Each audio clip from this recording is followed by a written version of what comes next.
పట్టుబడుతున్నట్టుగా తెలుస్తోంది.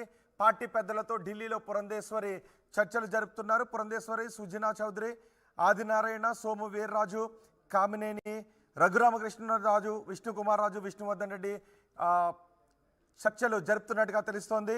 ఏపీలో పొత్తులపై ఏ సీట్లలో క్లారిటీ వస్తోంది, ఎక్కడెక్కడ సర్దుబాటు జరుగుతోందనే వివరాలు నేను మీకు అందించబోతున్నాను. మొత్తం 10 అసెంబ్లీ స్థానాలు, 5 ఎంపీ స్థానాల కోసం పట్టుబడుతున్నారు. పార్టీ పెద్దలతో ఢిల్లీలో పురంధేశ్వరి చర్చలు జరుపుతున్నారు. బీజేపీ అడుగుతున్న నియోజకవర్గాలు ఇవే.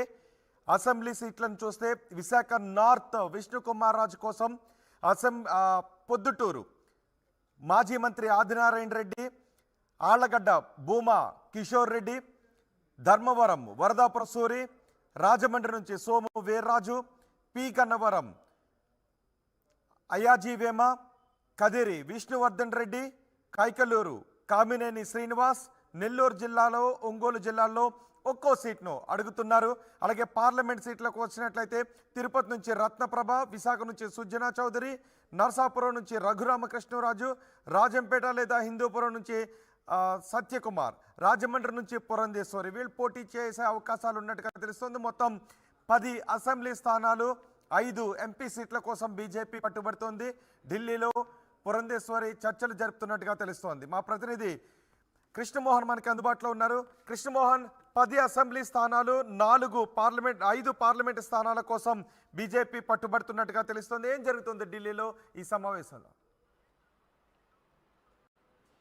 ఎస్ రోహిత్, ఓవరాల్గా చూసుకుంటే యాక్చువల్గా అయితే ఈరోజు ఢిల్లీలో 3 రోజుల పాటు జరుగుతున్న ఏదైతే అధ్యక్షులు తర్వాత కోర్ కమిటీ మీటింగ్స్ వీటన్నిటికీ హాజరు కావడానికి ఏపీ నుంచి పురంధేశ్వరితో పాటు సుజనా చౌదరి, ఇతర నేతలందరూ కూడా ఢిల్లీ చేరుకున్నారు.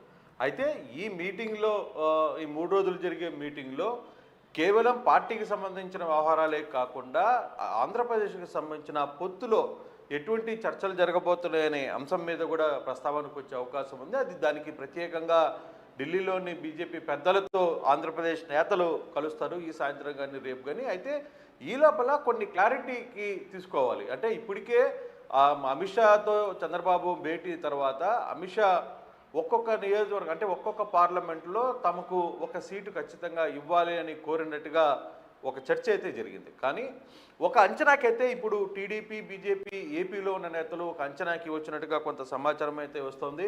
ఇప్పటికి దాదాపుగా 10 సీట్లకు సంబంధించి ఒక క్లారిటీలోకి అయితే వచ్చిన పరిస్థితి అయితే కనబడుతుంది. అంటే అసెంబ్లీ నుంచి ఇక 5 పార్లమెంటు స్థానాలు కూడా బీజేపీకి గట్టిగా అడుగుతుంది. అయితే బీజేపీ వ్యవహారంలో అసెంబ్లీ కంటే కూడా పార్లమెంటు సీటు వ్యవహారంలోనే ఎంపీ సీట్ల వ్యవహారంలో కొంచెం గట్టిగా పట్టుబడుతున్నట్టుగా కొంత సమాచారం అయితే ఉంటుంది. మనం కానీ ఇప్పుడు వరకు కొంత అంచనా చెప్తున్నట్టుగా మనకు అంతున్న సమాచారం ప్రకారం అయితే నియోజకవర్గాల విషయంలో ఒకటి విశాఖ నార్త్ విష్ణుకుమార్ రాజు గతంలో కూడా ఆయన బీజేపీ నుంచి గెలుపొందిన పరిస్థితి మనం చూసాం. పొద్దుటూరు నుంచి మాజీ మంత్రి ఆదినారాయణ రెడ్డికి పొత్తులో భాగంగా ఆ సీటు పొద్దుటూరు అడుగుతున్నారు. ఆళ్లగడ్డలో భూమా కిషోర్ రెడ్డి అడుగుతున్న పరిస్థితి ఉంది. భూమా కిషోర్ రెడ్డి ఫ్యామిలీ తరఫు నుంచి వాళ్ళ ఫ్యామిలీలో విభేదాలు వచ్చిన తర్వాత కిషోర్ రెడ్డి బీజేపీలో జాయిన్ అయ్యారు. అక్కడ ఆళ్లగడ్డకు సంబంధించి పూర్తి వ్యవహారాలను ఎక్కువగా అక్కడ తిరుగుతున్న పరిస్థితి అయితే ఉంది. చాలా యాక్టివ్గా కనిపిస్తున్న వ్యక్తిగా బీజేపీకి కొంత సోర్స్ కూడా వచ్చిన నేపథ్యంలో అతని పేరు ప్రస్తావనకి వచ్చిన పరిస్థితి అయితే కనబడుతుంది. అలాగే ధర్మవరం నుంచి వరదాపురం సూరి గతంలో టీడీపీ ఎమ్మెల్యేగా పోటీ చేసి అక్కడ గెలుపొందారు. 2019లో టీడీపీ ఓడిపోగానే ఆయన నేరుగా బీజేపీకి వెళ్ళిపోయిన పరిస్థితి అయితే ఉంది. ఇక రాజమండ్రి నుంచి చూసుకుంటే సోము వీర్రాజు అడుగుతున్న పరిస్థితి ఉంది. పి గన్నవరం నుంచి అజయ్ వేలమాలాజీ మాజీ అడుగుతున్నారు. కదిరి నుంచి విష్ణువర్ధన్ రెడ్డి, కైకలూరు నుంచి కామినేని శ్రీనివాస్. అంటే దీంట్లో కామినేని శ్రీనివాస్ కూడా గత 2014 ఎన్నికల్లో చూసుకుంటే బీజేపీ పొత్తులో భాగంగానే ఆయనకి సీట్ ఇచ్చారు. చివరికి ఆయన మంత్రి కూడా అయిన పరిస్థితి కూడా మనం చూసాం. అలాగే సోము వీర్రాజుకు సంబంధించి మొన్నటిదాకా ఎమ్మెల్సీగా ఉన్న పరిస్థితులు కూడా మనం చూసాం. అయితే ఈ 10 నియోజకవర్గాలతో పాటు ఒంగోలు, నెల్లూరు నుంచి కూడా 2 జిల్లాల్లో ఖచ్చితంగా ఒక్కొక్క సీటు కావాలని పట్టుబడుతున్నట్టుగా సమాచారం. అంతే దీంట్లో ఓవరాల్గా 12-15 సీట్ల వరకు బీజేపీ బలంగానే అసెంబ్లీ నియోజకవర్గాల మీద పట్టు అయితే చేస్తోంది. ఎంపీల నుంచి కానీ చూసుకుంటే తిరుపతి నుంచి మాజీ ఐఏఎస్ రత్నప్రభ, విశాఖ నుంచి సుజనా చౌదరి, నర్సాపురం నుంచి రఘురామ కృష్ణరాజు, రాజంపేట లేదా హిందూపురం నుంచి సత్యకుమార్, రాజమండ్రి నుంచి పురంధేశ్వరి.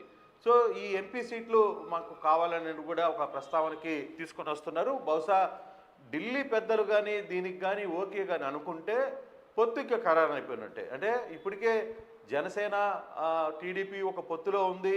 ఇప్పుడు బీజేపీకి సంబంధించిన వ్యవహారమే ఇంకా కొలిక్కి రాలేదు.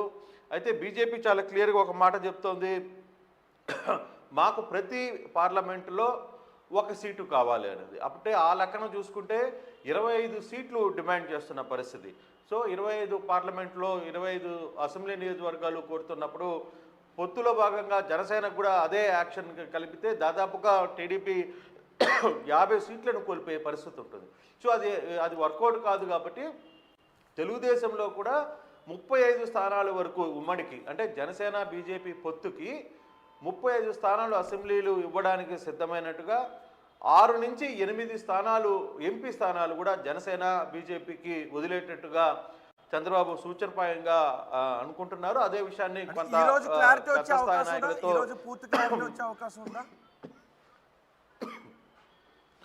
రోహిత్ బహుశా ఈ రోజుకి క్లారిటీ చెప్పలేను, కానీ బహుశా ఈ 2-3 రోజుల్లో మీటింగ్స్లో ఆంధ్రప్రదేశ్కి సంబంధించిన నేతలు ప్రత్యేకంగా ఏపీకి సంబంధించిన వ్యవహారంలో ఎప్పుడైతే ఢిల్లీ పెద్దలతో కూర్చుంటారో, ఈ నడ్డాతో కావచ్చు ఇతర నేతలతో కూర్చుంటారో అప్పుడు మాత్రమే ఇది కొలిక్కి వచ్చే పరిస్థితి అయితే ఉంది. అంటే యాక్చువల్గా చంద్రబాబు కూడా ఈ 2-3 రోజులు విజయవాడలోనే ఉండబోతున్నారు. సాయంత్రానికి రేపుడికి ఒక ప్రోగ్రాం ఉంది, బాపట్లకు వెళ్ళేసి వస్తారు. ఈరోజు ఆయన కొన్ని ఇంట్లో పర్టికులర్గా ఈ స్థానాలను అడగడానికి కారణం ఏంటి? అంటే అక్కడ బీజేపీ ఓట్ బ్యాంక్ కూడా ఎక్కువగా ఉంది అని భావిస్తున్నారా? గత ఎన్నికల్లో బీజేపీకి ఈ స్థానాల్లో కొంచెం ఎక్కువ సీట్లు వచ్చిన స్థానాలను చూస్ చేసుకున్నారా? పర్టికులర్గా ఈ 5 పార్లమెంట్ అసెంబ్లీ స్థానాలను అడగడానికి కారణం ఏంటి, అడగాలనుకోవటానికి? అంటే బీజేపీలో యాక్టివ్గా ఉన్న ముఖ్య నేతలు బీజేపీలో తమ నియోజకవర్గాల్లో ఎక్కడ యాక్టివ్గా పనిచేస్తున్నారు, ఎక్కడ మనం గట్టి పోటీ ఇవ్వగలం అనే ఒక చర్చ ఒకటి. రెండవది ఆ దిశగానే కొన్ని నాయకుల పేర్లు, వీళ్ళందరూ కూడా ఇప్పుడు నేను చెప్తున్న ఈ 10 మంది నేతలు పూర్తిగా కూడా తమ నియోజకవర్గాల్లో పట్టున్న నేతలుగా పేరు వచ్చింది. తర్వాత వాళ్ళు గతంలో మంత్రులుగా పనిచేశారు, ఎమ్మెల్యేలుగా పనిచేసిన వ్యక్తులు, గతంలో కూడా ఆ స్థానాల్లో వాళ్ళకి పట్టు ఉండడం ఒకటి. రెండవది పొత్తులో తెలుగుదేశం కూడా యాడ్ అవుతుంది, జనసేన కూడా యాడ్ అవుతుంది. కాబట్టి గెలుపు అనేది ఈజీ అవుతుంది. ఆ యాంగిల్లోనే ఈ 3 ఈక్వేషన్స్ని పరిగణలోకి తీసుకొని ఈ స్థానాలు కోరుతున్నారు. ఇక ఎంపీకి సంబంధించి కూడా గతంలో టీడీపీతో పొత్తులో ఉన్నప్పుడు కూడా ఈ 3-4 స్థానాల్లో తిరుపతి నుంచి కావచ్చు, లేకపోతే హిందూపురం కొత్తగా అడుగుతున్నారు, సత్యకుమార్ నుంచి అడిగే పరిస్థితి అయితే కనబడుతుంది హిందూపురం నుంచి. అయితే ఇప్పుడు చూస్తున్న వీటిలో గతంలో కాకినాడ నుంచి కూడా పోటీ చేసి గెలిచిన పరిస్థితి అయితే ఉంది, విశాఖ నుంచి కూడా ఎంపీగా పోటీ చేసిన పరిస్థితి ఉంది. కానీ ఈసారి కాకినాడ విషయంలో కొంత అటు ఇటుగా ఉన్నారు. కానీ తిరుపతి, విశాఖ, నర్సాపురం, రాజంపేట లేదు హిందూపురం, రాజమండ్రి, పురంధేశ్వరి ఈసారి రాజమండ్రి నుంచి అడగడానికి కూడా కారణాలు కొంత అక్కడ వర్కౌట్ చేసుకున్నారు. కొంత ఈ మధ్య ఎక్కువగా రాజమండ్రి మీద పురంధేశ్వరి అక్కడ కాన్సన్ట్రేట్ చేస్తున్నారు. కాబట్టి ఈ స్థానాలు తమకు ఖచ్చితంగా బలమైన స్థానాలుగా అనుకుంటున్నారు. At the same time Janasena and BJP కూడా, జనసేన అండ్ టీడీపీ కూడా యాడ్ ఆన్ అవుతుంది. కాబట్టి సో గెలుపు ఈజీ అవుతుంది అనే ఒక చర్చకి బీజేపీ పెద్దలు వచ్చినట్టుకుంది, అంటే ఆంధ్రప్రదేశ్ బీజేపీ పెద్దలు. సో ఇదే లిస్టుని ఆల్మోస్ట్ ఆల్ కూడా కొంత వర్కౌట్ చేసే పరిస్థితి ఉంది. దాదాపుగా ఈ వ్యవహారంలో మాత్రమైతే ఆల్మోస్ట్ ఆల్ తెలుగుదేశం కూడా ఓకే అనేటట్టుంది. అంటే వాళ్ళకి 35 అసెంబ్లీ స్థానాలు ఇద్దరికి కలిపి, తర్వాత ఎంపీలకు వచ్చేసరికి ఇద్దరికి కలిపి 6 నుంచి 8 స్థానాలు. ఒకవేళ ఎంపీలు తగ్గించమని కూడా బీజేపీ ఎంపీలను తగ్గించమని కూడా అడిగే పరిస్థితి ఉంది. ఎందుకంటే జనసేన ఆల్రెడీ ఇప్పటికే 3 పక్కాగా అనుకుంటున్నారు, 3 ఎంపీ స్థానాలు ఫైనల్ అవుతున్నాయని. అయితే ఏదేమైనా ఎంత త్వరగా ఈ పొత్తుని క్లియర్ చేయాలి, దాదాపుగా ఈ 20-22వ తారీఖు లోపల ఈ పొత్తులన్నిటిని కూడా క్లియర్ చేసుకోవాలనేది చంద్రబాబు చాలా గట్టిగా పట్టుదలతో ఉన్నట్టుగా మనకు కనపడుతుంది. ఒకవైపు వైసీపీ ఇప్పటికే తమ అభ్యర్థుల్ని ప్రకటించేస్తుంది, మార్పులు చేర్పులు జరిగిపోయి చాలా స్పీడ్గా వ్యవహారాన్ని నడుపుకుంటూ వెళ్తున్న నేపథ్యంలో ఆలస్యం చేస్తే ఇబ్బంది జరుగుతుంది అనే ఒక అంచనాకి కూటమి పవన్ కళ్యాణ్ చంద్రబాబు కూడా వచ్చినట్టుగా ఉంది. సో ఇమీడియట్గా ఈ 3 రోజుల్లో ఢిల్లీలో జరిగే సమావేశాల్లోనే ఏదో ఒక సమయం తీసుకుని ఏపీ బీజేపీ పెద్దలు ఢిల్లీతో కలిసి మాట్లాడాలి, వాళ్ళతో ఒక ఒప్పందానికి ఫైనల్ చేయాల్సిన ఒక అవకాశం ఉందనేది బీజేపీ నేతలు భావిస్తున్నారు. రోహిత్. రైట్ కృష్ణమోహన్, ఆంధ్రప్రదేశ్లో పొత్తులపై బీజేపీ కసరత్తు చేస్తోంది. పొత్తులు సీట్ల సర్దుబాటుపై ఒక క్లారిటీకి వచ్చినట్టుగా తెలుస్తోంది. 10 అసెంబ్లీ స్థానాలను 5 ఎంపీ సీట్ల కోసం పట్టుబడుతోంది. పార్టీ పెద్దలతో ఢిల్లీలో పురంధేశ్వరి చర్చలు జరుపుతున్నారు. బీజేపీ అడుగుతున్న నియోజకవర్గాలు కూడా మేము చెప్పాం. విశాఖ నార్త్, పొద్దుటూరు, ఆళ్లగడ్డ, ధర్మవరం, రాజమండ్రి, పి గన్నవరం, కదిరి, కైకలూరు, ఒంగోలు, నెల్లూరులో ఏదైనా ఒక 2 నియోజకవర్గాలు, ఒంగోలులో ఒక నియోజకవర్గం, నెల్లూరులో ఒక నియోజకవర్గం ఒక సీట్ను అడుగుతున్నారు. ఇక పార్లమెంటు స్థానాలు చూసినట్లయితే తిరుపతి, విశాఖ, నరసాపురం, రాజంపేట, రాజమండ్రి ఈ 5 స్థానాలను తమకు కేటాయించమని బీజేపీ అడుగుతోంది. దీనిపై ఈరోజు దాదాపు క్లారిటీ వచ్చే అవకాశం ఉంది. కానీ అధికారికంగా అనౌన్స్ చేయడానికి ఒక 2-3 రోజుల సమయం తీసుకునే అవకాశం ఉందని తెలుస్తుంది.